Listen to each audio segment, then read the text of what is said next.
As a youth growing up watching the 1970s Bruins on the old Channel 38, the 7th Player Award has always taken up a special place in the heart here. It's not only long been a part of Bruins experience, but it's an award that speaks to a general hockey ethos. But the fans have to get it right. That doesn't always happen. Sometimes it's because there's a dearth of good candidates, sometimes they simply get it wrong. That latter has been the case in recent years. The award is supposed to be given to the player that goes above and beyond expectations. And in the early years of the award, the fans did get it right. On a team brimming with stars, the likes of Eddie Westfall, Johnny McKenzie, Dallas Smith and Don Marcotte all won the award. But in the last 7 years, 5 have been first-round draft picks: David Pastrnak twice, Charlie McAvoy, Dougie Hamilton and Tyler Seguin, and Brad Marchand got his second nod in 2015-16 long after he had established himself as one of the team's top players. The only time that it was gotten right in that time span was in 2013-14 season when Riley Smith, then an unknown piece of the Seguin trade, won the award. All those players had terrific seasons in those years, of course. But that's not what it's about. As a public service, the Herald now provides you with a comprehensive list of players who should be under consideration. You can vote for anyone you want, as we've seen, but this should be an easy year to get it right. Here's a handful of worthy candidates, in descending order of the preference here. 5. Jaroslav Halak. If not for Halak, this season may have gone off the rails early when Tuukka Rask struggled out of the gate. Halak started the season 8-2, with perhaps his biggest contribution coming on a weekend in November when, with Rask taking the weekend off to deal with personal issues, he stopped 77 of 79 shots to record wins over the Maple Leafs and Golden Knights in back-to-back games at the Garden. He cooled off for a while after that but has since regained his form, as has Rask. The only drawback to his candidacy is the fact that the Bees are paying this kind of performance, with a $3.25 million salary, to be the backup. The fact that he turned it into more of a 1B role is a credit to him. 4. Brandon Carlo. After a rocky sophomore season that had many of us wondering about the direction of his career, the 22-year-old defenseman has shown tremendous growth this season, reminding people why they were so excited about him after his rookie season. While he'll never be an offensive dynamo like a Torrey Krug or a McAvoy, Carlo leads the back end in plus-minus with a +12. He is far more poised with the puck in danger areas than he was last year and is even pushing himself out of his mild-mannered comfort zone to mix it up every now and then. He's yet to play a playoff game, so we'll see how he reacts to that environment, but his development is back on track. 3. David Krejci. So what's the team's highest-paid player doing on this list? Because it seems like a high percentage of the fandom has consistently wanted management to dump him for nothing. But despite the fact that he's had a revolving door on his right wing all season, and his left wing Jake DeBrusk suffered through a long slump, Krejci is having a throwback season. He could have his fourth 20-goal season and possibly his first 70-point season since his breakout year of 2008-09. The Bees are not where they are without Krejci having the season he's had. 2. Matt Grzelcyk. When the season began, Grzelcyk was pegged to be the 7th defenseman after the Bees went out and dropped a 5-year deal on John Moore, $2.75 million per season.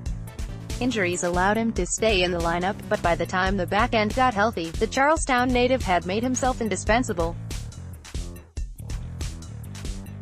It's not completely a coincidence that the Bees' worst defensive game came in Columbus last week with Grzelcyk. He's averaging a healthy 19.06 a game, which has allowed the Bees to keep Zdeno Chara's minutes down 3 minutes below his career average. He still has a little more to give on the offensive side of things, but his nimble stick, feet and mind make him a very good defender. It may not be a coincidence that the Bees gave up 11 goals in the first 2 games they played without him. 1.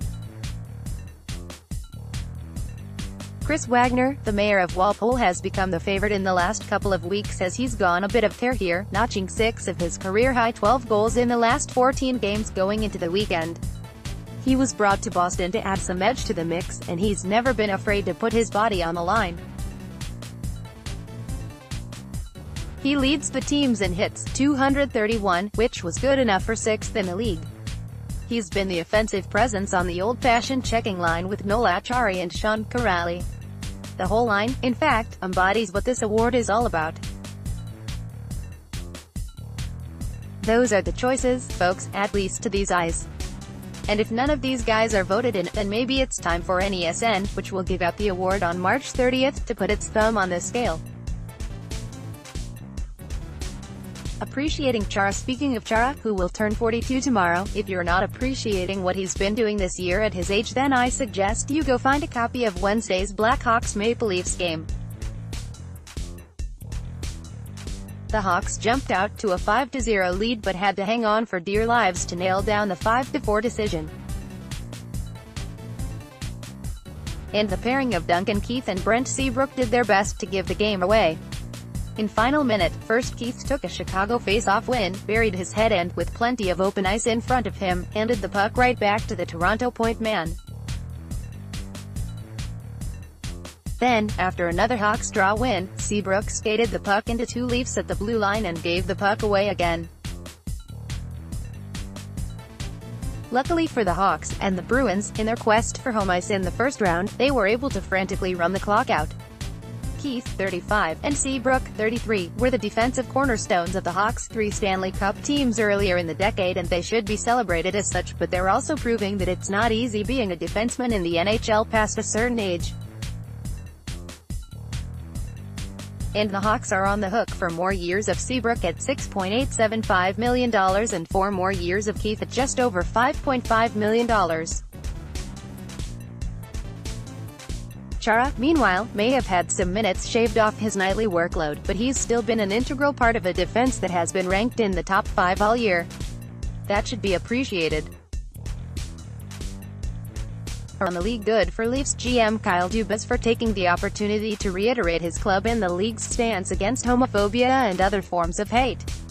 But if he truly believed that his star defenseman Morgan really was wrongly accused of yelling a homophobic slur at referee Brad Meyer, as a league investigation concluded, then it's okay to be angry about that, too.